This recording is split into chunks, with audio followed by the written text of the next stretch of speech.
Hello, listeners of The Companion to the Companion. Welcome to episode 35. I'm joined here with my good friend Sam, and we will be discussing this epic show in December 1995 on 12/9. Sam, how are you this evening? I'm doing great, Ian. How are you doing? I'm doing great. I'm really excited to talk about this show. It's a Yeah, it's going to be a conversation. This I is a agree. weird thing. This show is all about the You Enjoy Myself, and I am a big You Enjoy Myself fan, and I'm really looking forward to having a conversation about this particular performance. We've really only discussed. Yeah. I guess we talked about 7/8/94. We talked about 6/11/94. Those were our two big yems. Is that right? Yeah, we did that little run where we kind of picked some of our favorite Yems, Mm-hmm. and this one was briefly discussed in an earlier episode. But Yeah. we will definitely delve much, much deeper into this one, and for very good reason. I got into this show thinking the Yem was going to be the thing, Uh-huh. that we wouldn't really be discussing that much more of the show. Didn't really remember that much, and I had a great time. Yeah. This is one of the few in this run that there are no official releases. Correct. Sad. So you got to slog through the audience, which there is also soundboards of just the Yum you can find. Right. I'm sure the band leaked it. And there's video, which is really fun to watch. You can watch the silent jam and the Yum. And just in general, it's Trey's got the stripy pants and the cutoff tee, and it just kind of get the vibe of the room. Right. But in general, the audience recordings leave a little to be desired. They're not horrible. I'm gonna go. This is a slight tangent here. Yeah. I mean, we love our listeners, and we also talk a lot of shit. So I'm sure we offend people at some point or another. But I do not want to offend any tapers as we talk about audience recordings, Oh, because it is a thankless, hard job. And for the majority of our young careers as Phish fans, I like to call it a career, we would have never heard Phish live if it wasn't for these hardworking men and women. So thank you, hands down. We don't mean to shit on you when we say a recording doesn't sound great. We are just in a time where the wealth of riches of high quality Phish runs deep. So we just want it all, Kevin. Oh yeah, and actually, I'm super grateful for even the worst recordings, Yes. and even some of, and again, I shouldn't use worst. They're just whether it's boomy or Yes. hissy, or maybe it was just the fact that it was like a seventh generation analog tape that we ended up with, But they all have their benefits. I mean, sometimes it can have extra bass, or it can be the cheer of the crowd that adds some chills to a certain Yeah, section. I've recorded bar shows on an SM57 and a cassette deck pointed at the stage. Like I feel it. I get it. I tried for a hot minute there. I got a DAT machine and tried to plug in, and daisy chained out of things and thought I was cool for one tour. And then was, fuck, I just can't. I couldn't do it. It took away from my show. I loved having the recordings, but it took away from the show. So thank you, tapers. Yeah, this one's for the Thank tapers. for everything. Episode 35 for the tapers. And also, because it's a You Enjoy Myself based episode, I'm sure there's a lot of stressful moments during Yems where you thought, am I going to have a Oh, tape yeah. flip? This thing's going on too long. So Yep. this is the perfect one to dedicate to you. Thank you so much to all you tapers out there. Yeah, and overall, the recording of this is okay. It's not. It's not. Yeah, I got to not say, great. I Not listened bad. to the from the archives release of the You Enjoy Myself. And I Yes. also listened to this audience version of it. And I don't think I enjoyed myself more one way or the other. So they both work perfectly fine. I heard different things a little bit too. Like different musicians were higher and lower in the mix, so Yeah. it was fun. It felt slightly different, and honestly, any chance I get to re-listen to this, You Enjoy Myself, I'm gonna take. Yeah. All right. Well, Um, let's yeah. let's get into the show. Should I tell you straight out? I think I'm on the fence, leaning towards leaving this show off the 100. So maybe you can sell me on it. I did I think it will. was a great time, and I did think there was a lot of great performances. Yeah. Well, let's discuss. I will. Okay. I will. I'm gonna timestamp this. That at the end, I've got you. So this is the first time they played at the Knickerbocker Arena. Okay. They ended up playing 13 shows here, so they liked it. Yeah. And it's kind of in a key part of New York. Capacity a little over 16,000, and the show was sold out and took place during a full-blown blizzard. So being a New Englander myself and experiencing a lot of winter weather this week, and you being a man that lived in the Rocky Mountains as well, walking out of a hot show, sweaty, feeling like $1 million into full-blown blizzard doesn't sound like the funnest night. Right. So second dedication, the commitment of all the fans who sold the show out and then got home safe. Nice job, everybody. Really, really well done. Yeah. Good job, everybody.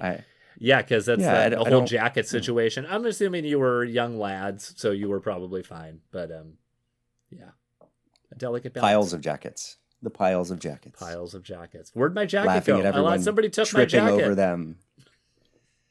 Yeah. All right. I did write that maybe we should do an episode on shows that should almost make the list for one song only, and that this would lead the charge. Yes. I still want this on the list. By the end, we'll see. All right, so set one. You can't pick a better way to open a show than Maze. Maze, yeah. Indoor show, Maze, yeah. Oh, it's freezing cold out. Everyone gets in, the lights drop, and it's sick. Like 8:30 or so, Trey hits the repetitive theme for a few bars. Like,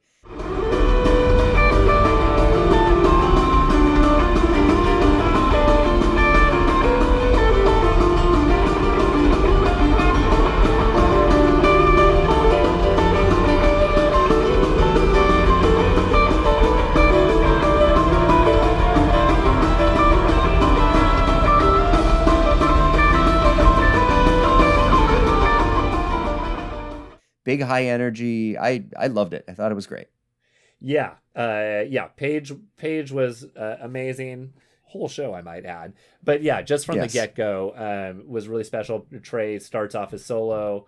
It does the sort of like, sounds like the British siren. I don't know. I was listening to it and I'm like, is there like a British ambulance coming? And then he just lets the tension build for a bit and then just rips it. I don't think it's a perfect Maze, but it's aggressive. And it's aggressive, and I think they're dealing with energy a little bit, and at a certain point Fishman has to kind of like insist on the rhythm. He has to kind of just like really just be like, guys, this is the rhythm. But still, I do feel like it has a huge finish and just like, wow, what an opener. So I will agree to that. Yeah, I just wrote, that's how you open a show. Yeah. Like, just kicking the doors in, everyone's warmed up, and I think, you know, we discussed the new songs. I enjoyed the new ones in this set a lot. And Theme from the Bottom was the second song of the set. And this one was great. I thought, again, a little ways in, there's a great full band groove. They're all playing really, really tightly and really well together.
We had a moment in the last recording, one before, when we discussed how looking at these songs from 95 and then having seen them so much in 97, 98, when the band was different, the songs were mature, they were going different directions.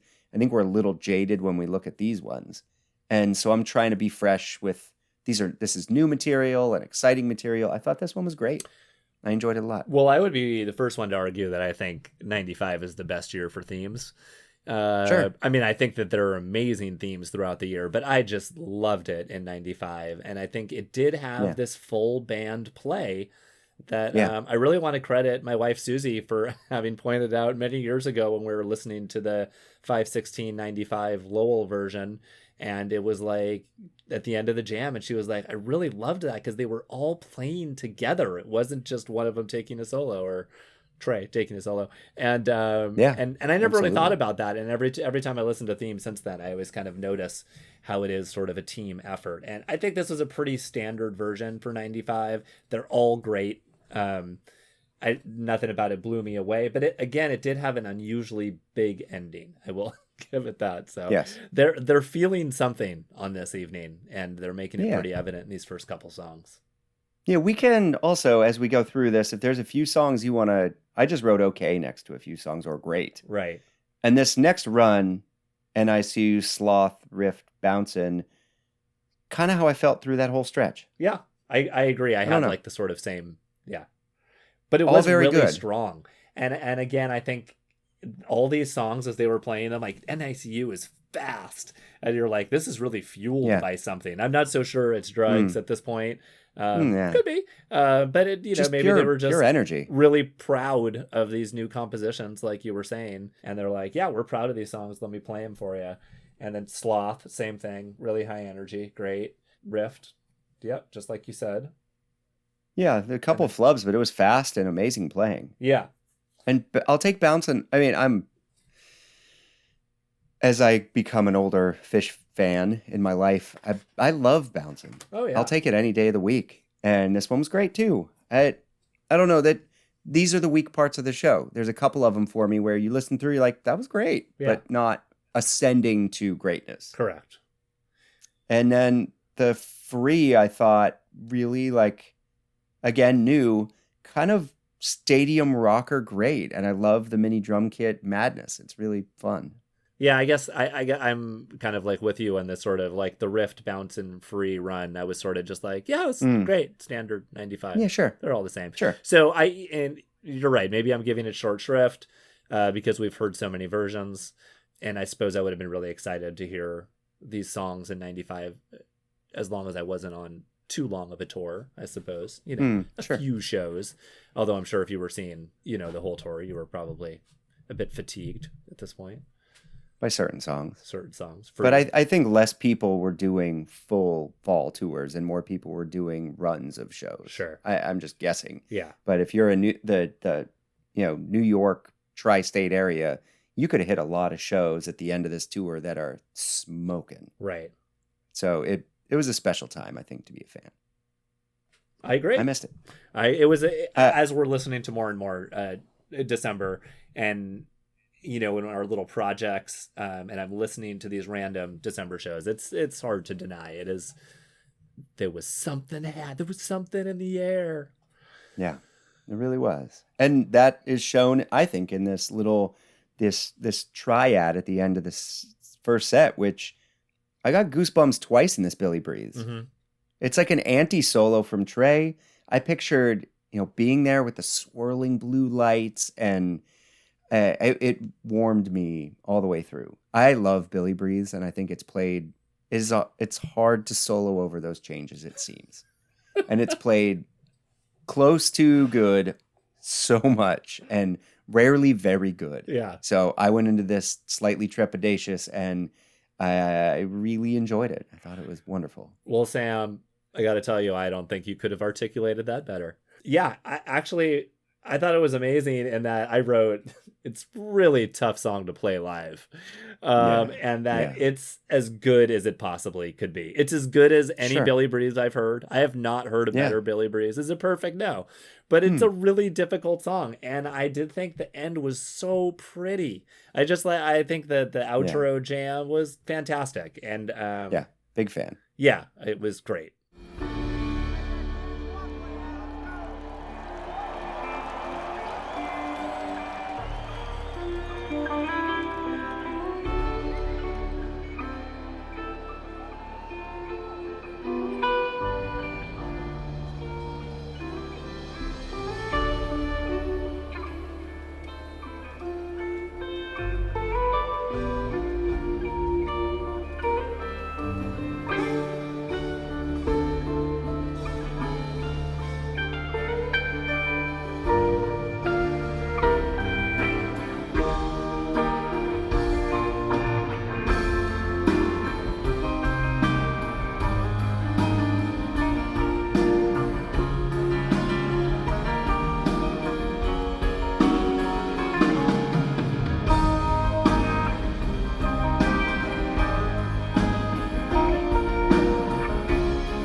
Good. And then I love Dog-Faced Boy. Yes, great. It was also So dropping great version. like a ballad into Dog-Faced Boy, into a, with Chalk Dust, I wrote that it was a necessary rocker, kind of comes out swinging, and then just holy shit, big energy, almost goes off the rails a couple of times. Yeah. Trey is on fire. Like you could feel just over the top exploding, just bleh, everywhere energy coming off of this Chalk Dust. So cool 3 songs together, I thought. Really nice showcase at the end. Agreed. Yeah, little slump in the middle, but that's not unusual for a lot of these shows that we've been talking about, and it's not really a slump. It's not like there's flubs. It's not like these aren't great. We're just definitely spoiled, and as always, just nitpicking on the highest level. Yeah, I would hold this up to a first set of any of the last 3 or 4 shows we've done. Right. It was great. It was really great, and we know what's coming in set 2, so to have that follow this, I feel good. I feel real good. So we're getting to set 2. Here we go. Yeah. Starting off with the audience chess move. Again, what did you think of the audience chess move? I skipped right over and didn't listen to it, so it worked out perfect for me. At some point, I'm going to miss something, aren't I? Because I'm just skipping all the chess moves. And then we go right into Timber Jerry the Mule, or as we knew it back in the day, Timber Ho! Yeah, it does have a lot of names, doesn't it? A lot of names. So that's going to be our special project for episode 35 here. Sam and I have delved into Timber Hose from all eras to do a little research and find out which ones stand out. Yes, and very cool song. Yeah, it is a very cool song. I listened to the original by Josh White. Did you check that out? Yeah. Yep. Yeah, written back in the 30s. Did you listen to the 1952 Harry Belafonte cover? I also did listen to that, yes. Yes, also cool. I prefer the Josh White version, but yeah. Yeah. I liked Harry Belafonte as a man, but not as good a song. I agree. Great and man. It really... Great man. How did this band choose this? Good question. See, these are the questions. We're accumulating this list. Yeah. This is going to go on the list. So, gentlemen, why Timber Ho? Right. What was the impetus? Who brought it? Where did they hear it? How did this become? Because 87 to 90 was the most times it was played. That was early Phish. This was a common song. Right. By the time we were fans, it was a rarity. Yes. Except for Fall 95. But in general, really rare song. It's been played 100 times, which is no slouch for a cover song. No. But no, and this is its peak era, I'd say. This is like where all the versions are. Yeah, in 95. Well, I'm going to go out on a limb and say that I also think some of the best versions, well, there's some great ones in 97. Sure. But there are also, I'm saying it, some fucking amazing 2.0 versions of Timber Ho. Mm-hmm. This is not a Sam thing to say on this podcast. A lot of 2.0s. You thought you were going to say something controversial, but you know what? There's some fucking amazing versions in 3.0. And you know what else? Oh, I bet. There's another great version in 4.0 that we will be discussing. The song's transcending all the times. Yeah. It's so unique and different. All the Fishmen on the toms, it's so heavy. I mean, we can gloss over the one from this show, but to open set 2, I mean, it opened set 2 a lot of times in fall 95. Yes. I don't think I made a list of it, but it was a lot. And this one from the Nick is smoking. It's really, really great. Yeah. Aggressive Fishmen, sets such a dark, moody, brooding tone to the room. You and I have seen a few Timber Hos in our day. San Diego Sports Arena, mid-set 1. That one was super fun. Sure. It's a vibe. It's a really different beast compared to all their other material. Yeah. And I think it sets the table in a really cool, dark, evil, rhythm, but like rolling, oceanic rhythm kind of way. It's cool. I completely agree with you. And I got to say, this, of all the projects we've done, this one was like, I don't know why it was the hardest, but every Timber I listened to, I was like, well, that was great. And I would listen to another one. Like, that was great. And it was so different in all the eras, too. Yeah. So we talked briefly off mic about this. I narrowed it to 5. It's the best I could do. Okay, yeah, that's fair. 5 that I just want to discuss briefly. Look, you and I are staunchly against the concept of best versions ever. We don't believe in that. Hell The whole point of this is for us to find our favorite versions, or, versions we thought were standout that we want to share that are a little unusual. And that's what these conversations are about. So if we can't limit it to a number, you know what? It's all about getting the information out there. Music's music, man. My 8-year-old's favorite thing is, Daddy, what's your favorite this? What's your favorite that? It's her favorite thing. Oh, yeah. And I don't do favorites. I just don't do favorites. I say this all around. The same thing. Okay, well, why don't you start it off, Sam? Okay. Let's see. Should we go chronological? Let's go chronological. Okay. I'm going for the 7/30/88. Colorado 88. Okay, yeah, it was released. Early. Yeah. I did. I wanted one of the early ones because it was played so often, 87 and 90. And I really wanted one that existed in good quality soundboard. And this was released on that Colorado 88 disc disc set that the band put out. And I thought it was really, really cool. It's long. It's over 11 minutes, which is longer than most of the Timberhose later on. And lots of chaos, lots of really strange early parts. And then at around 7-ish, the tempo picks up and it kind of gets great. Some really cool start-stops towards the end. I thought the back half was really fun. Mm-hmm. And this was just in a tiny bar in Colorado, a band that no one knew. Yes. And so I thought it was a cool signpost. Yeah, very representative of their early jamming style, or their jamming style at that time.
Yeah, I agree. So yeah, 7/30/88, super easy to find. You can just go anywhere you get music and look up the Colorado 88. It's the only Timberho on there. Yep. And enjoy the 11 minutes. Yeah, I think that was the first one I listened to. So good first choice. Yeah, I wanted an early one, and that was I listened to a few of them. They were also, the band was so cool when they were young like that. It would have been my favorite band if I saw them too. Like, I get why people jumped on the bus and traveled everywhere. They were so kooky and fun and cool. Exciting, unique, funny. Just fun. Yeah, what do you got? Okay, I'm going to go for my early one. I'll go 12/30/92, which is Springfield, Massachusetts. Okay. The New Year's run. And yeah, just got it's just a great early version. I think with the 88 version you mentioned, and there's also a 90 version and an 89 version that have some really crazy Trey soloing. But I feel like the 12/30/92 is the first one where they kind of were tapping into what Timber would become for them in terms of a stylistic choice in a show. Like you said, like the dark and evil Phish, kind of like minor key. It's a little dark. It's not going to be pretty. It's going to get a little bit ugly.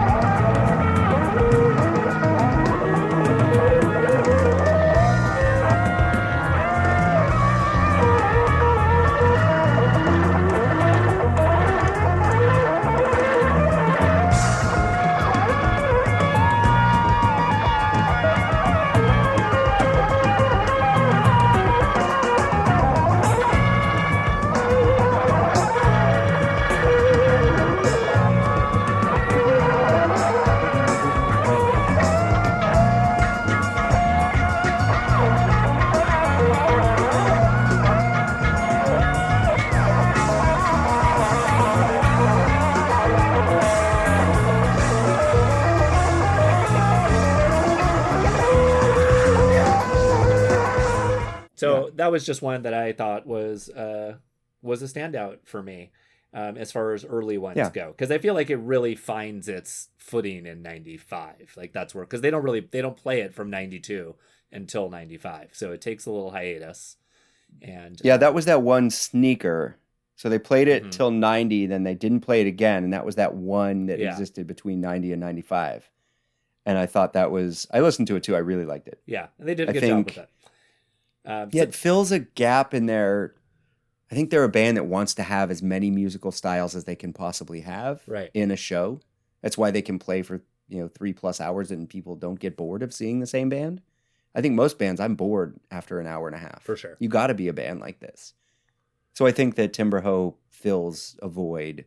And I think since they brought it back, it's every time 95 post, bringing it back, there's some really, really great versions. Yeah.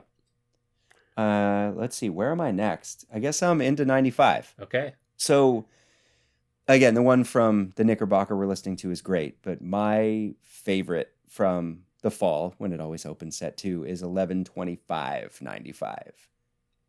It was, the jam kind of starts from 4 to 7, and it is so dark, and it is so great, and it's so mind-melting.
I thought it was similar to this Albany version, but just slightly better. I really, really enjoyed it. It was my favorite of the fall ones. I agree wholeheartedly. In fact, 11/25 and then 11/29, I think are like on the 11/29 on the jam chart is the one that they think is the better one. But I found 11. I like 25 more. 11/25 to be more satisfying. It had a little bit of a Mind Left Body jam. It had a little bit of a melodic section, which was kind of unusual for Timber. Yeah. It didn't have quite as much this blowout intensity at the end as the 11/29 did, but I did feel like those two were maybe just like a hairline better than 12/9. But all of these fall 95 versions are great, and that's why I've decided to not choose any from 95. And that makes sense. I've skipped over 95 completely, and I'm going right to Deer Creek 96 8/12. Oh, wow, yeah. And kind of a dark horse, but guys, I think I just love 96. I think I love 96. Yeah, we've been on the kick lately, I know. I think I'm just one of those guys.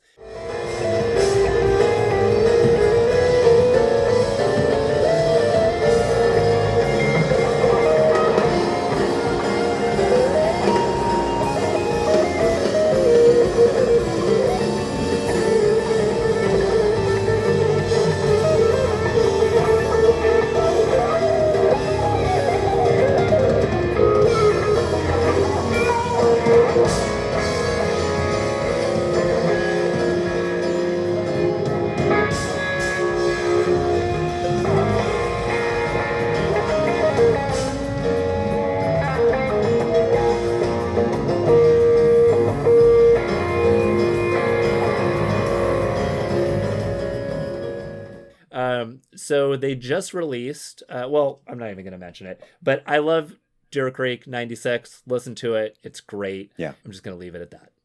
What's your next choice? Yeah, that summer was, I mean, I saw those 4 Red Rock shows, summer 96, which were not the best Phish shows ever. There was some great stuff there. Maybe if they released the Tweezer Night and the Thunderstorm, I would really give it a lot of listens.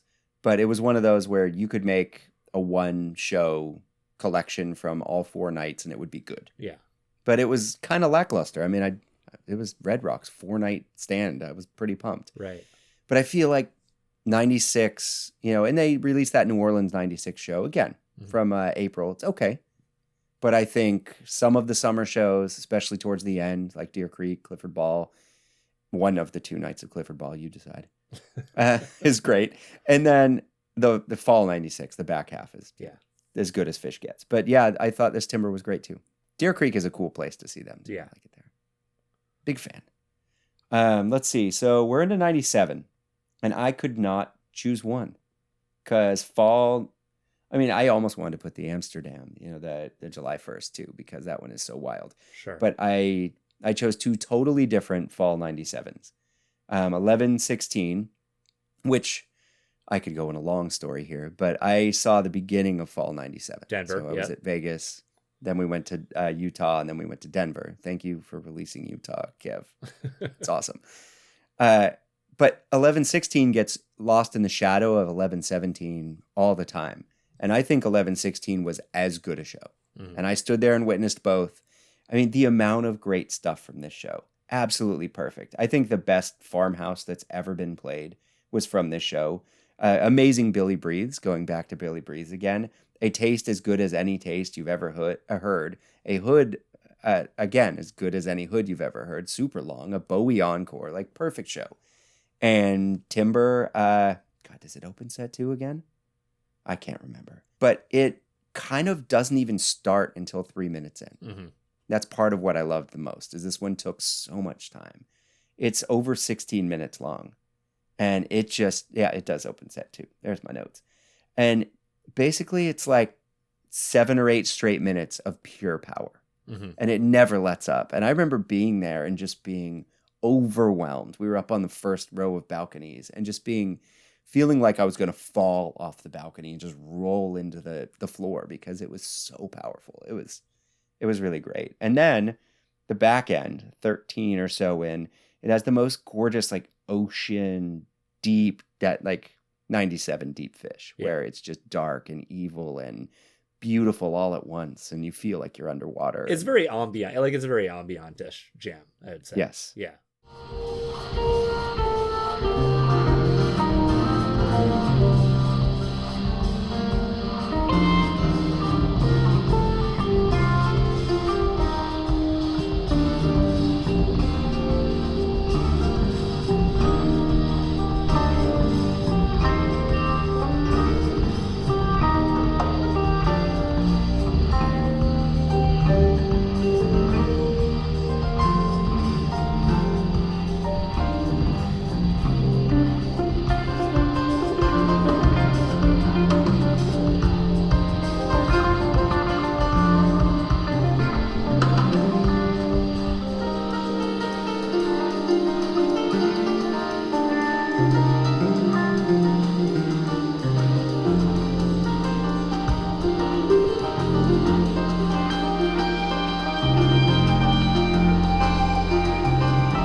Such a cool way to, this show is, This is like Alpine Summer '97, where I think it gets overshadowed by the shows around it a little bit, but really deserves a release treatment because I need to hear it again. Totally.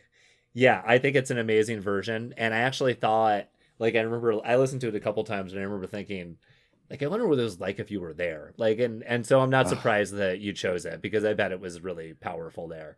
Yeah. From like it was great. So I didn't choose it probably because it just felt obvious because it was like the longest, has the most meat on its bones, but deserving. Absolutely.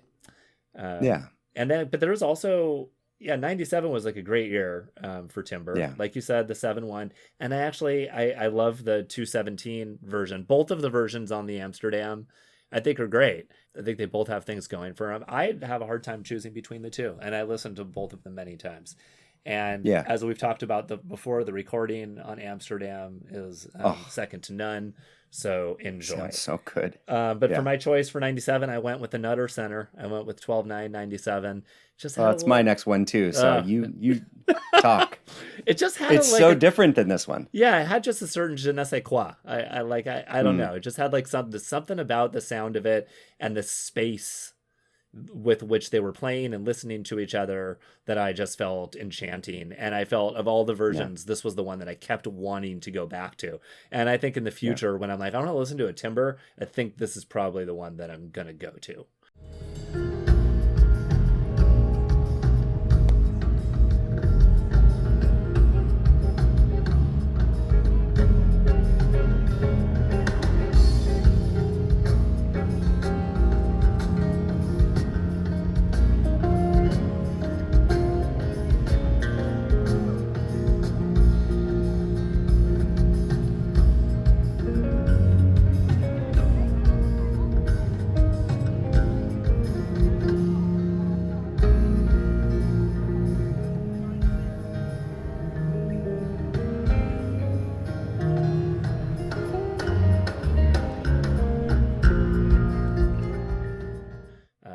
My gut feeling. Sam. Yeah, I mean, Mike is crushing this one too. Yeah. And I think the recording quality does help too. Yeah. It's clean and crispy, and the space between the players, like you're saying, is really great. I enjoyed it a lot. Yeah, so 12/7, that was mine. And then I've only got one more, and I'm only gonna do a 2.0er. So why don't you go? Okay. Well, I'm gonna okay, so there's two. It's 20, I guess 22 and 23 are both considered 4.0. So I guess these are 4.0. The 8/1/23 version, let me just put it this way. Trey's tone is god awful. I mean, I just hate it. Like, I don't know what's going on with his tone, but god damn, is this a great performance. And by the end, it's just... That's all I can say. It's a great version. I highly recommend everybody listens to it. Trey's tone, disgusting, but still great nevertheless. So I feel like that's a real compliment. And then 7/22/22, Madison Square Garden. That's my final choice. I felt like I wanted to represent something from the later years because, like we said, this is like an interesting cover that is quite different depending on the year that it's being played. And once we hit 97 and Mike started sort of taking over and becoming a much bigger part of the feel of the song, it started changing. And I do feel like these 3.0 or 4.0 versions have something to add to the conversation that rival the others. I feel like if I were to put these on a mix with all the other and you just listen to them in a row, it's not like you would get to these last ones and be like, well, this is a lesser band. It wouldn't even cross your mind. You would be like, this band is just as great as any of these other bands. So yeah, highly recommend them.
Yeah, that's this podcast is going to teach us a lot. Me especially. It teach me a lot about Phish because unlike you, I really abandoned the band post 2000. Yeah. After the breakup, I was kind of and I pay attention. I've seen a few shows randomly that just happened to be some of the better shows of the year. I randomly saw them. I've couch toured some really great shows, special nights. I feel like I've still kept in contact with the band emotionally, but we will when we see each other in a few months here, we'll have a long drawn out tone conversation because it's I mean, you got to be able to hear that. You got to anyway. But 2.0 has been a weird thing for me because I feel like I should love it. Yeah. And every now and then I'll hear something or a show where you'll mention something. If I'm in the right space and I'm in the right, frame of mind, it's incredible stuff. And I think the key for me, Trey is in a place and you can tell he's dealing with things. His tone is still better than it is now. Yeah. But he's doing things musically that are erratic in a way that you don't expect from him. Yeah. But the other three band members are at the absolute height of their powers. That's right.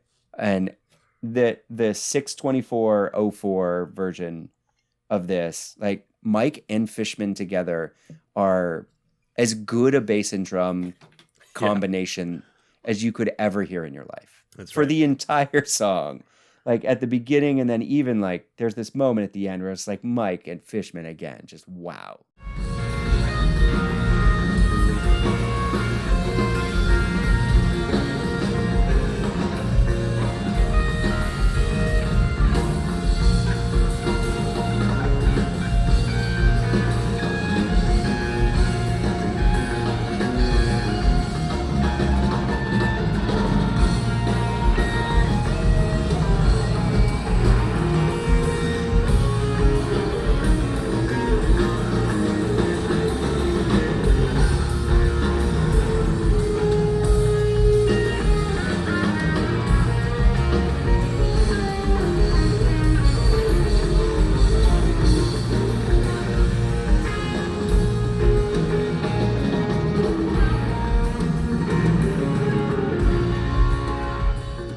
Because it spoke to me on a rhythmic, especially bass player to bass player level. Like it was pretty magical. Yeah. So that was my last one. Was 04. I didn't venture to the 3.0s. I listened to a couple. Yeah. But again, I have some issues. As you should. The 7/29/03 is also a great show, and that's a great timbre too. Yeah. The only reason why I didn't choose that 04 one is because I don't know why I didn't listen to it. What is wrong? I didn't even listen to it, so now I have something very exciting to hear when I'm done with this this podcast. 6/24. It's pretty like it. You just get bowled over with low end and rhythm. I think June 2004. I mean, like those SPAC shows in 2004, Mike and Fishman. Yeah, it's just what a team. They're like a super team. And there's something about the tone and the way it's like really the recordings are really snappy. And they got a cool sound to them. Yeah, love it. Yeah, I agree. I mean, we could talk all night about Timberhoe, but opening fall 95 set 2s was the spot for it this tour. And it went on to be a bigger beast than it ever was. But it almost seems full circle. Those 87, 88, 89 ones were long and different and weird for the band. Then it kind of tightened up through this 95 section where they're shorter. They're like 8 or 9 minutes, and they kind of do what they do similarly every time, like this one. But then 97 and later, they get out there again. So I don't know. Maybe a seesaw with 95 being the pivot in the middle. Yeah. I do think it's one of their great covers. I agree. Yeah. An odd choice, but wonderful. Then we get to Wilson. Song 2. Back to set 2. Wilson, and what a Wilson it is. It has this funny little thing where I guess you have to assume it's Trey.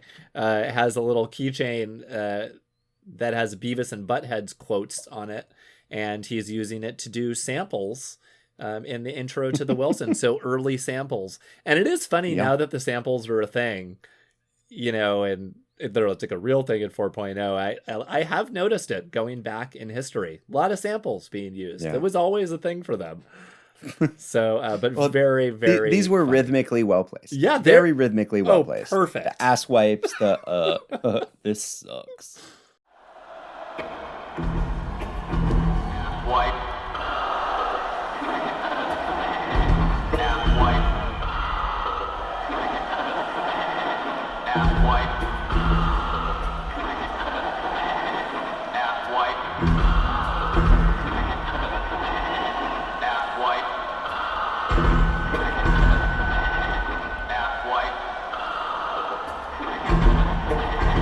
Ass white. Ass white. Ass white.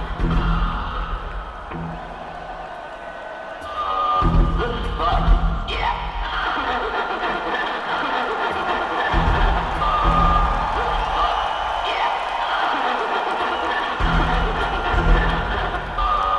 This sucks. Yeah.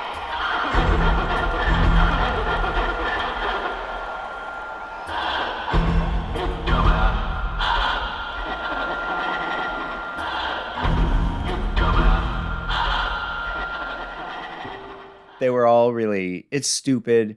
Yeah. It's infantile in its way. But if you're a kid there, like I was 95. I was 18 years old. Yeah. I mean, being an 18-year-old at this show, you would just be thinking it was the coolest thing you've ever seen. Yeah. I grew up on Beavis and Butthead. Yeah. I still love them. So yeah, stupid but big energy and great and a pretty cool thing to do. And especially think it shows considering how heavy the timber was, let's like lighten it up a little bit. And then the Wilson is also heavy. Yeah, even as a 50-year-old man, I still think it's pretty damn funny. Yes. Because like you said, it's not just like they're throwing it over the speaker haphazardly. They're playing with timing. They're playing with the audience reaction. There's a lot happening, I feel like, with those, like in terms of the reaction and the feeling that results from those samples. Which is a probably headier and unnecessary reaction to something that's very juvenile and stupid. But that's how it felt inside me. Yeah, no, I thought it was great. And I thought the gumbo following the Wilson too was just standard, great, but also like I think some of it's coming down out of the timber hoe. And the Wilson is big energy too. Silly, but raucous. Yeah, the Wilson was funny and raucous. It had a really great, super awesome ending, which I loved. And then the gumbo was fast. I thought it had a fast groove. And I feel like Fishman was fun. really getting jiggy with it. And I liked that. Yeah. Yeah, not long, but good. Then some page. And then into the yum. Okay. Which in the companion itself, when it discusses the best week of Phish ? And says, I know it's 8 days, but maybe this is the best week ever of Phish. It goes through all these highlights in the couple paragraph little write-up it says. And it says, oh, right. On 12/9, Phish played arguably the single greatest jam of their career, the Albany Yem. Discuss. Okay. Yeah, I don't like hyperbole like that. I mean, I can appreciate the, the excitement of writing a sentence like that. I do think it's an overstatement. I also think, yes, it's on the list of best things they've played, but to single it out is unnecessary. It's a yes, but not a yes, and. Yeah. Yeah, I get that. And I do think that there is something to this yem just being too much for a beginner. I'm not saying it can't be appreciated, but I think there's other yems that I would lean towards being like, you've never heard a yem before. I just don't know that this is the one that I would choose. That being said, as someone who has heard most of them. All of them? Yep. Boy, is this satisfying. And it's just absolutely magical. Another question to pose to you. Yeah. Is this the birth of cowfunk? Is this it? I don't. When it's, I don't know how far, 12 minutes in or so, Uh-huh. and Trey starts playing that 2-chord melody that lasts for another 12 minutes after that. Right. Basically, is that the birth of cowfunk? It's the moment he steps back and he almost doesn't solo for 10 minutes. Yeah. And he lets the band achieve a thing that they have never achieved to this moment.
Yes. I mean, maybe in their early days, but I agree. And I think the big success of this Yem is Trey laying back in a way. yeah, absolutely. But I also think there are moments in 93, August Hmm. 93 that I tend to think of as kind of like, early versions of Cowfunk. But yeah, I would say that this is like, they're getting there. They're almost there. They're like right there.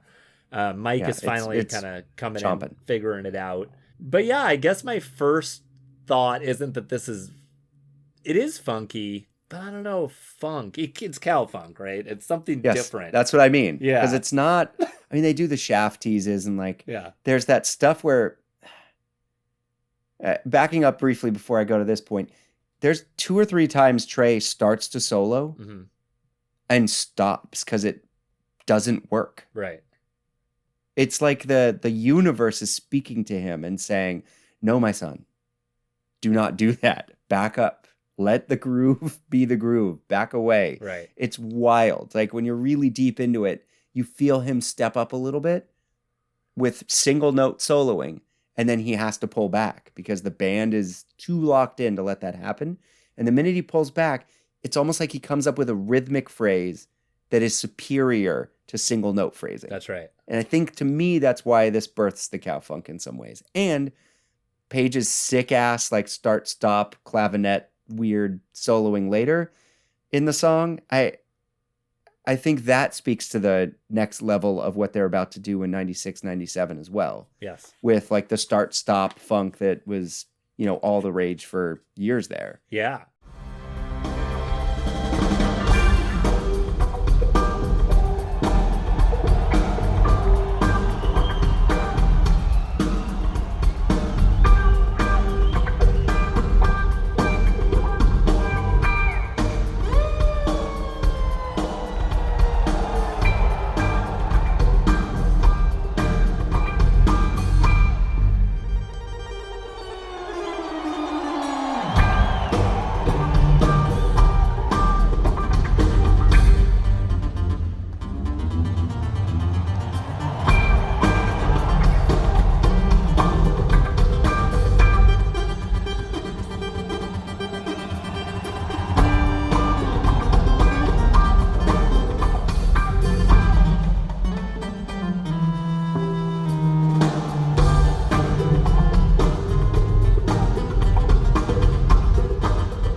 I don't know.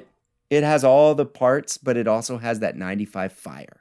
Yeah, it was right around 17 minutes that Mike and Phish are just like doing this amazing stuff. Trey's adding like this perfect color, and then Trey is kind of like holding back, and he's like organically waiting.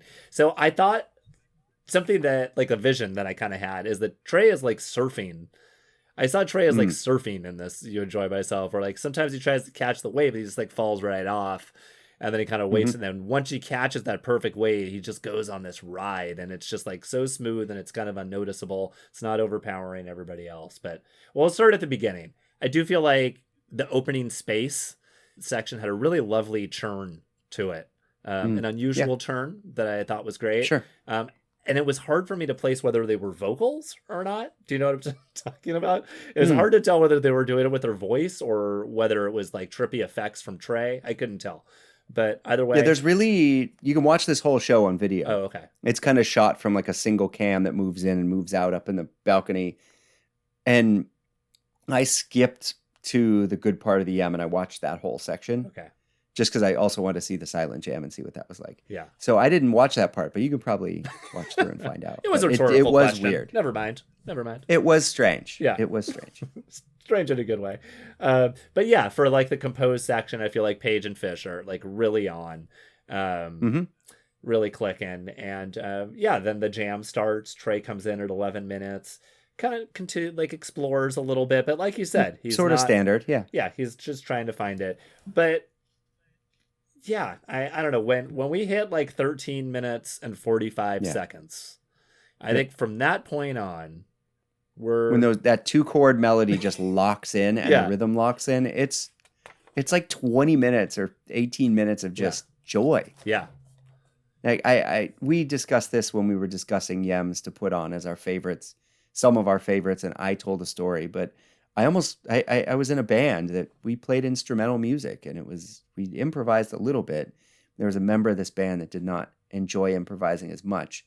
I remember we used to get together at each other's houses, and we'd gotten together and we smoked some pot and we were having some drinks, and we used to listen to music all the time. And I remember I'd just gotten new copies of this show. It's like, ooh, yeah, this Yem is the Yem. So let me get to the good part. We'll just listen to it's going to be like 10 minutes. And he fucking hated it. yeah, It was over. And he's like, that was the most boring, shitty music. And he was a horn player and kind of came from a jazz and compositional background. And I get it.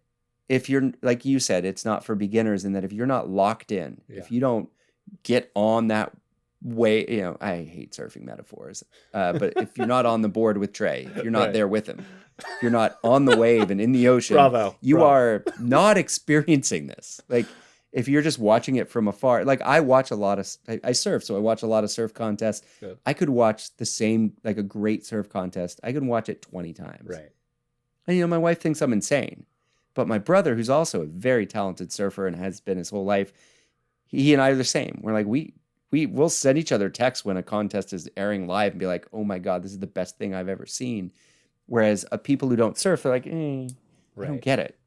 So I feel like being people that can shut their brains off and be a part of this jam, the rewards are there. Yes. But if you can't, I get how it could be boring. I do. Right.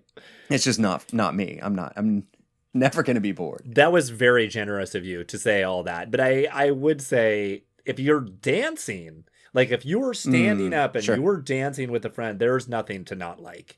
This is this is wonderful, joyous dance music. Perfect for everyone. And it's not too fast, not too slow. You don't you're not going to look weird with any of your moves. Yeah. So I think to say that this is boring when I'm just sitting here just soaking it up, listening to it, I understand that. But to say it's bad music, that's just being rude. Come on. Rude. I agree. But yeah, amazing stuff. And really, okay, so did you want to talk about any details from the actual jammer? I don't know. Well, so you get through that section till, I don't know, 25-ish or so almost. Yeah. But you get through that long section of the 2 chords that come and go a few times. Like you almost think, oh, well, Mike's playing his bass solo. Right. Nope, comes back. Then it does that sick Page synth breakdown. Right. Oh, yeah. Then it goes into the little shaft moment, which is funny. And then it goes into the silent jam, which I watched because I was just curious. And I've seen a few silent jams. So the band basically acts out a full-blown rock and roll over-the-top solo. Like the band's freaking out, like the Who style, to total silence. Yeah. Wow. They're not actually playing any notes. All the bass and guitar turned down. They're Page is wailing away. Fishman's but they're not hitting any drums. It's total silence, and the audience is freaking out. Like it's a funny. I think it's a cathartic moment for the band. Yeah, and I think it's a real gelling, beautiful thing for them to experience. And then when you're like, all right, this has now been a show of a song. Yeah. Then it comes raging back with a classic "You Enjoy Myself" finish. Yes. But it's 20 plus minutes in when they fucking do that part. It's insane. I would just be standing there at that point when they came back in and just started ripping Yem again. If I was a fan there, I would have just been there with my arms out, just like, this is what life is about. Yeah. And that's why this Yem speaks to me. It's like a giant story. Yes. In one song. And You Enjoy Myself in general is a masterpiece of composition and storytelling. Yeah. This is the one. Because it has so many facets and it's so long and every part is great. The beginning is standard. Yes. But 12 minutes till, I don't know, how long is this? Well, 31? Standard Like minus the- the churn. I like that churn in the Sure, beginning. sure. Let's not forget about the Sure. churn. And this is a pretty phenomenal version for Page and Fish. I do like, I will say. Yeah. But I cannot wait to continue this conversation for 12/31/95, because I think I'm gonna argue that tells a better story. But this is a fantastic story as well. Yes. 1231 is a different story. Like this one is a much longer, much funkier story. This is in a its much way. fun. This is a much fun, and it's more fun. It's more fun and funky. And if you're not feeling well, just put on, start this at 12 minutes yes. and just listen, and your life is going to be fine. What could a problem be at the end of that? It's so wonderful. Oh, It's been half an hour. It would have faded anyway. There are a couple of moments that I do want to bring up. At 1820, when Fishman starts like kind of accentuating Mike is kind of doing his solo, his like yum solo. About 18 that minutes. first one, yeah. And then Fishman starts kind of like accentuating it. And I'm not sure if it's like a downbeat or what, but it's a beat. He's doing something with the beat. I don't you drummers would know what it is. But forget about it. It's like, Yeah. I was like fell on the floor in joy. Like there are just parts of this, that are just so incredible. It's hard to put into words. And then also, I have like a number of these Page moments where they're just like a couple of seconds where he does something that just make me go, God, Page, I love you more than any other piano player. And one of those moments is in The Great Went, or not The Great One, The Lemon Wheel Down with Disease, which is like an okay with Down with Disease, but there was like a part at the end where it starts getting funky and the band just kind of stops for a second and Page goes, boo doo boo boo. It's just like 4 notes. And oh man, it just gets me. But Page, right after the Shaft vocals, right after they're coming in back from the Shaft vocals, the dun, dun, dun, dun, dun, and then Page just does this like little run that I'm just like, I rewound it and listened to it a few times, and I'm just like, Page, I love you. Yeah. So check that out. Yeah. Yeah. It's like littered with these perfect moments. Yeah. From everybody. It's so great. I'm not sure how that, like, if the Shaft vocals have aged well or not, but either way, it's silly. It's fine. They're in the mood. Yeah, I have no problem with it. It's a nod of the hat to one of the, to the genius, the man himself, Isaac Hayes. So yeah, okay. And Trey's like, check out this wah-wah pedal I just got. You're going to be hearing a lot of it. Many years. Okay, so we did. And honestly, and the vocal jam's fine. Oh yeah, vocal jam. But to come out of the vocal jam after that yam, you are jelly. Yes. And what do they hit you with? Lawn Boy. Like, I couldn't ask for a better. Yeah. Like the minute it starts, you're just like, I talk about those moments of like cool air, cool breeze blowing on you, or like cool water being splashed on your face musically. Yeah. Lawn Boy is it. Like, I could not pick a better choice. And it's also like, so happy. I have nothing left in me. Yeah. Yeah, it brings it all back, and it's calm and soothing and beautiful piano solo. Like I do like the Mike bass solos that happen later, but this piano solo is understated and joyous, and Page, the little crooning superstar. Yes, great. This Page's night. Page's night. Yep. And then for me, the only down part of what is possibly a perfect set of music, this Slave to the Traffic Light. Mm-hmm. Talk to me. I'm like, a few sour notes. It had an interesting lurking quality at the start of the jam. And it has like a 95 worthy catharsis at the ending. I mean, I guess it served its purpose, but yeah, it definitely is not a go back and listen to version. No, I wrote Fishman ! In a bunch of spots because I feel like he's holding it all together. Yeah. And there's some incredible drumming. I think there's some like weird digi noise on the copy I have too. I don't know if yours had that, but there is a lot of that Trey Leslie speaker stuff happening at weird times. There's a lot of missed notes. It's just massive energy and it feels out of control. Yeah. I would have felt a little queasy and uncomfortable at the show, I think. It was like after the positivity of the yam, the big smile on your face of Lawn Boy, when they start Slave to the Traffic Light, you're like, all right, I'm going to get my cathartic peak right now. Yeah. And instead of catharsis, you get a lot of like growling, weird. Yeah. The only reason I would keep the show off the list would be this The slave. slave. It Bad vibes. rubbed me, vibe wise, it rubbed me the wrong way. Okay. Perfect song choice though. Yes.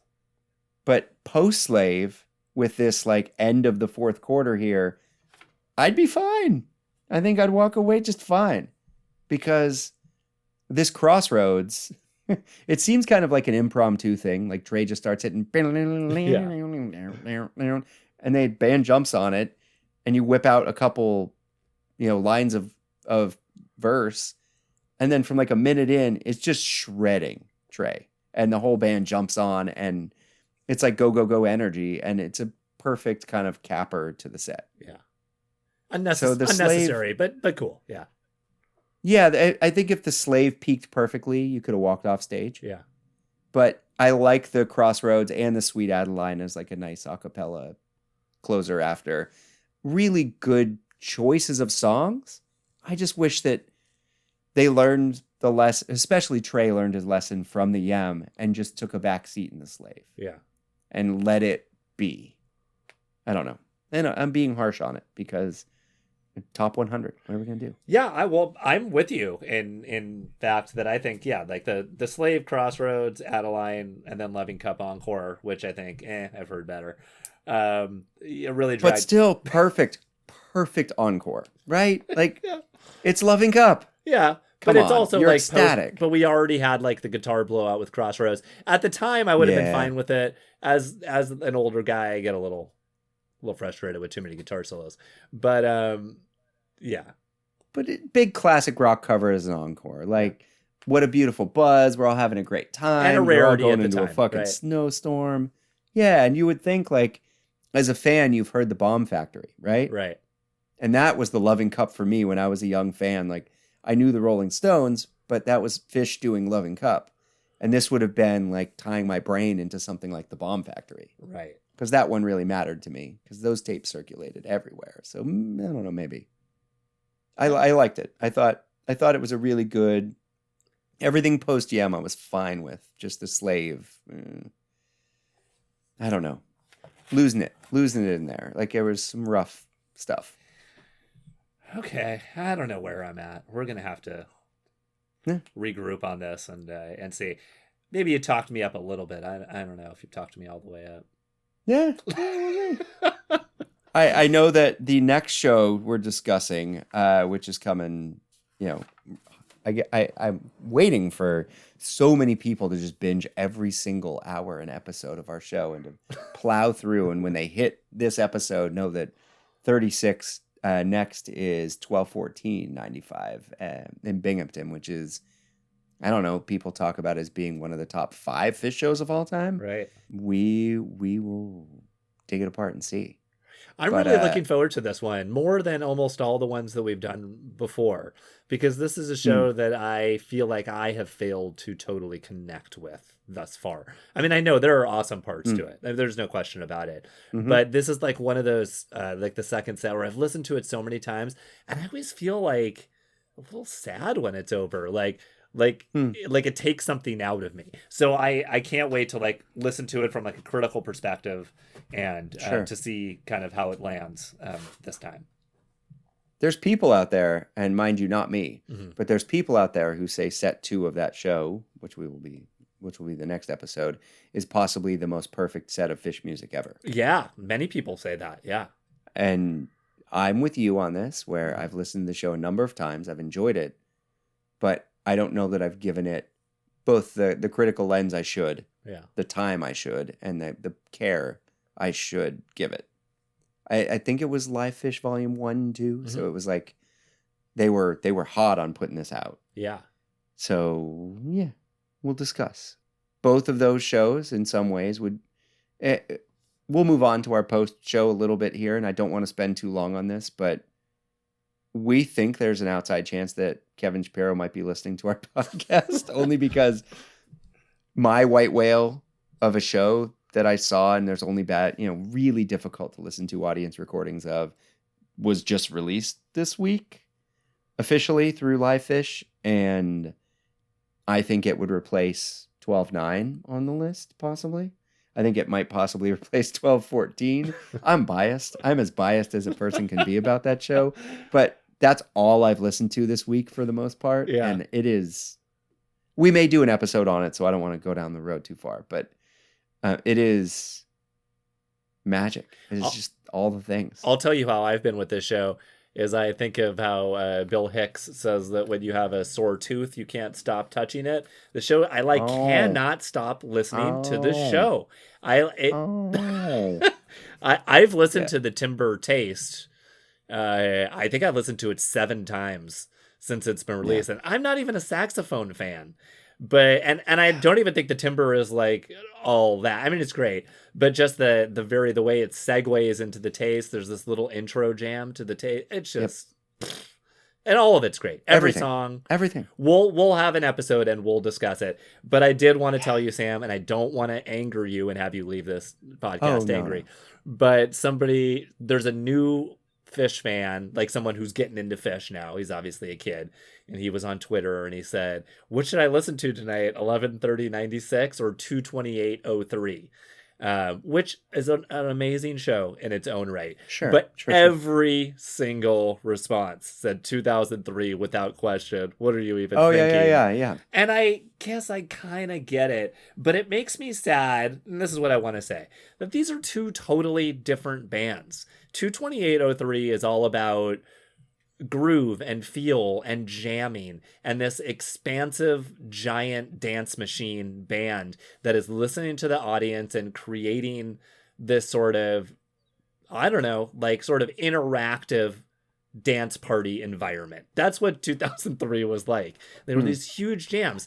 1996 is the polar opposite, especially this show, where everything is about composition, pride in the composition, the details, them not playing over one another, them perfectly listening. And I feel like it's like 2 totally different things. And I get angry when people compare and they try and insist that one's better. And perhaps they weren't doing that. But I think for anybody that saw that thread, 11:30:96 is every bit as wonderful as 2:28:03. And should be given the time and consideration of any other show. Yeah, I agree. And I it's an apples and oranges discussion, but it's more like if most of the apples you eat are like mealy and gross and kind of like, why do people even really like this? And oranges are like, this is the nectar of the gods. That's kind of how I feel about the conversation, but that's just me. I mean, it's just me. But I appreciate improvisation. I appreciate big, gooey, making the whole arena like dance and everyone's in this beautiful like synergy. But there's something to being so fucking tight and smoking, and like the precision and the accuracy and the joy that comes with accomplishing a very difficult thing. Like the single last ever played, All Things Reconsidered, that is almost note fucking perfect.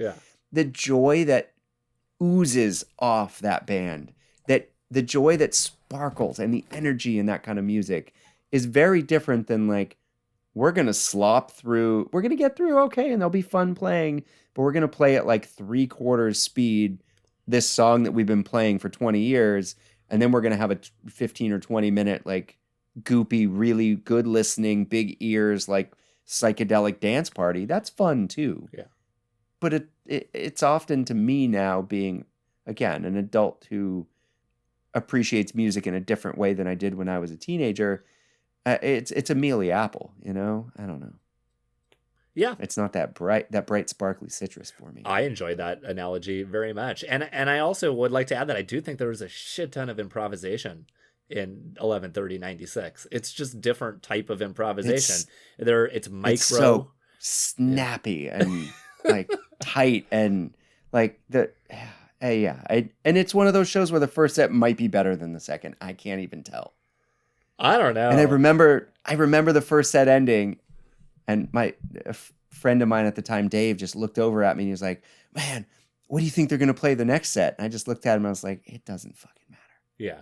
Anything they play is going to be as good as any music you've ever heard. Like, I've seen this band a bunch and this is fucking good as it gets. And then the lights come down and they start, well, like the Grange out of fucking, like that was that night. And I was just crying with laughter. And the whole night was that way. So I don't know. I've read since, part of why I've waited for the show to get released is I want the public to understand. Yeah. And I sent a message to a bunch of friends I have in the Phish world still, and I'm like musician friends and stuff. I'm like, guys, you gotta go seek this out, listen to this. And a lot of the criticism and reviews and stuff I've read about it are over the top positive. Yeah. And most of them have said like the fall West Coast, like the end of fall 96 was as good as the band ever got. And Cow Palace, anybody? Yeah. And that's my first thought. It's like the Cow Palace was also sick, and the Poly Pavilion was sick, and the Sports Arena was sick. And I mean, Vegas is already released, but that whole run was, and Washington, which I didn't get to see, that was right before this, was, I don't know, that run, they could just put it all out. Yeah. So yeah, giant fan.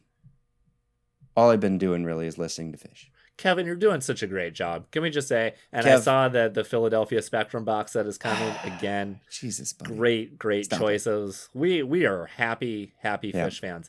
Sam, I do believe you wanted to address Gamehenge. Did you want to do that on air? Oh, but before, I have two notes for Kevin, two short notes for Kevin.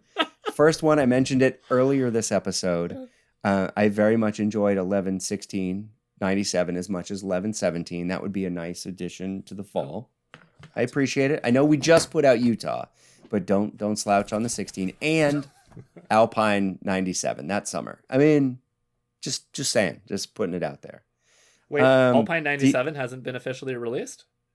No, it has not. Oh, just individual songs. Is that what I'm thinking? Yeah, and then the audience recordings sound really nice actually, but I would love the juice. There was something I wanted to mention real quick before we get too far. This 11/29/95 show that had the Timber we were talking about earlier. Yes. Great little run here.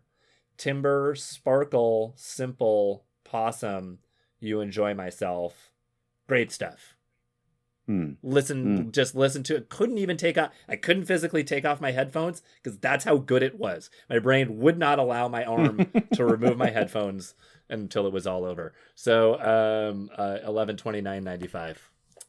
Do check it out. Yeah.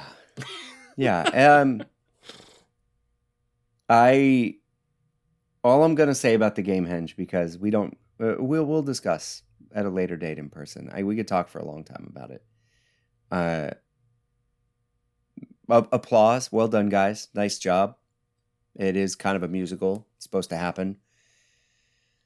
Everyone's, the general consensus is all the 2 and 3.0ers are like freaking out and this is the greatest night and everyone's so happy, and that a lot of 1.0ers are shitting on it, and everyone's like old fucking men who blah, blah, blah. And like, let's back up.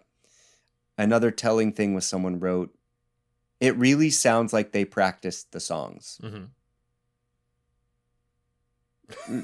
Don't you practice music as a band?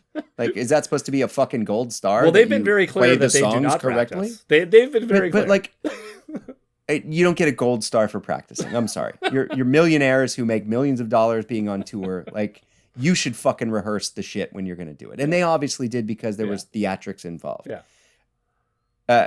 This is an open-ended question. We are, as a team, going to be at the Sphere. I get it. Yeah. Is Phish becoming a nostalgia act? The worst fear of any Phish fan. Open-ended. Like, I don't know at this point. And Gamehenge is a beautiful story. I get it. But to be, a 20-year-old man and write this story and feel like when you're in your, I don't know, late 50s, early 60s, I don't know, to achieve it at Madison Square Garden with all these theatrics is an achievement. It's beautiful. Sure. It's a beautiful full circle. Is nostalgia good or bad? Are you jaded when you find nostalgia disgusting and gross? Like, these are all, it brought to me more questions than anything else. Uh-huh. Did I think that there was some great playing, and if I was there, it would have been real special? Yeah. Absolutely. Yeah. If I had couch toured, yeah. I like that they released like a full video of it, and it's really nice. So overall, like, kudos, guys. Nice job. Yeah, I think it was really cool. Like, yeah, I mean, obviously, it's not best show ever material, but yeah, they did practice. They pulled it off much better than I would have given them credit for. And like, if I'm gonna, whatever, it was great. And it was funny. Great. I like Nice all job. the things they did with the 83rd shows and like I like absolutely. I like all that pre-planning on that play, and I love them for it. I was just gonna say, in terms of them being a nostalgia act, I guess does that mean they're not breaking new ground? Is that the assumption that if you're a nostalgia act, are you not breaking new ground? Is that, or are those different I things? think it's more that you're pulling out that stuff to recycle stuff.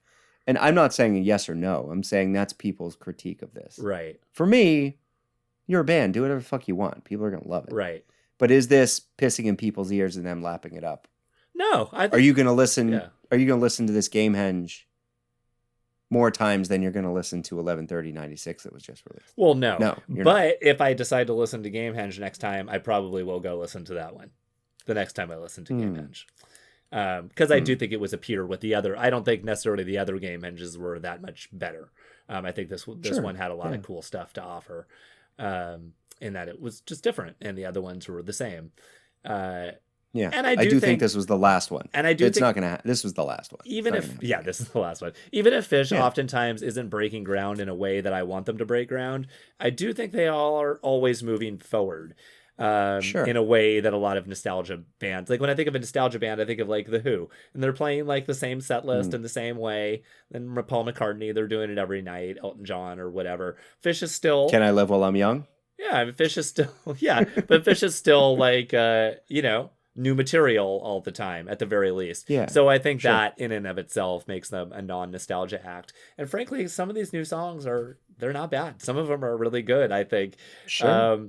So yeah, like we can discuss tone and we could discuss space till the end of the day, but yeah, I would argue they're not a nostalgia act just yet. On the Fingers same crossed vein, they will be one day. Being a guy who is not seen 4.0 Phish, like I've not seen them live since COVID, and I'm fine with that in every way.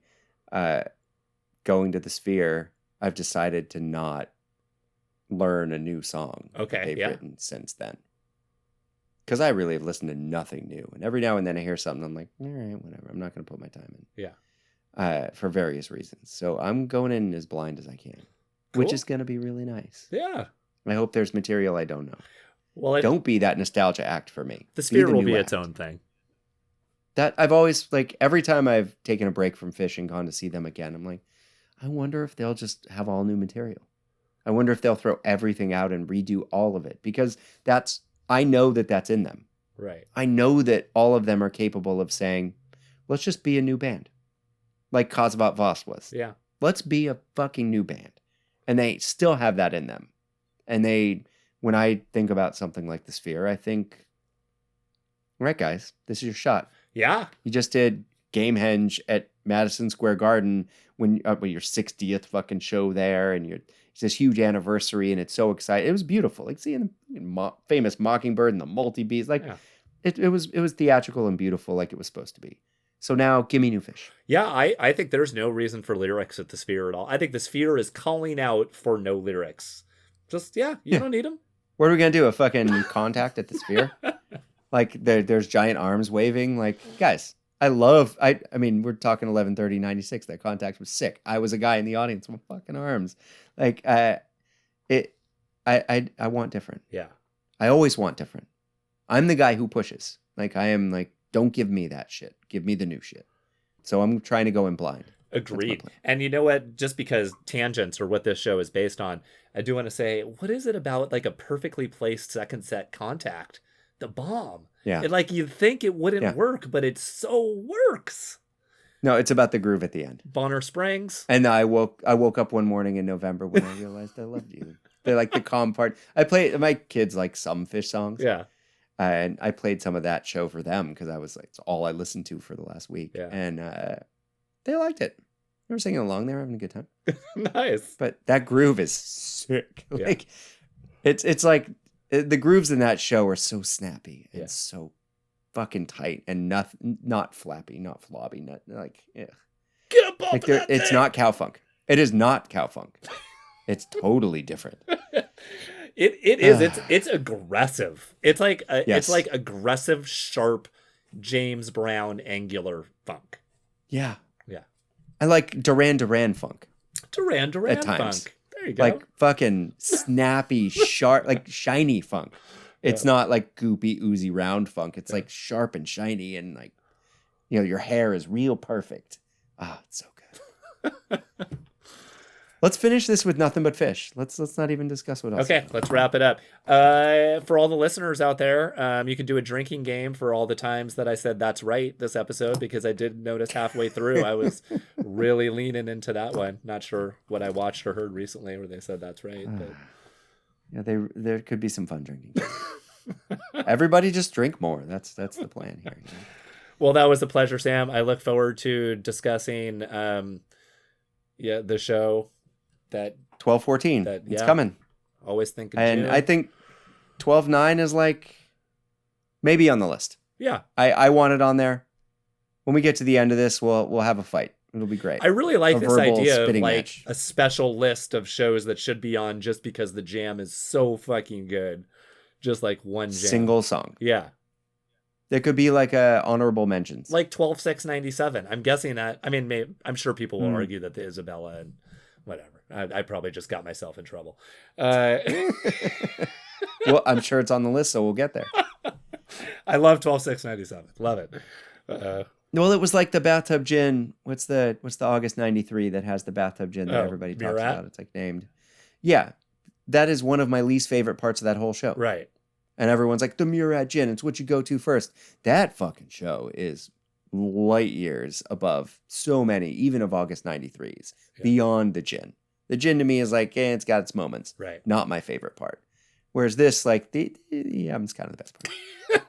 It is 35 minutes on it. It's a tough competition. It's still a lot of good, though. Like, don't slouch on the rest.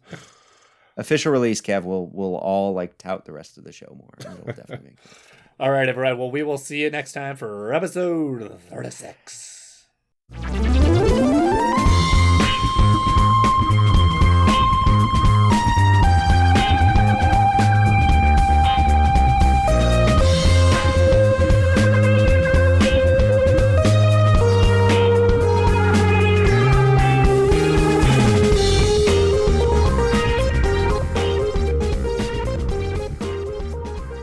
Hello there, friends, and thank you for listening. If you have any questions, comments, concerns, or would like to reach out to Ian and I about anything at all, you can find us at companion2thecompanion@gmail.com.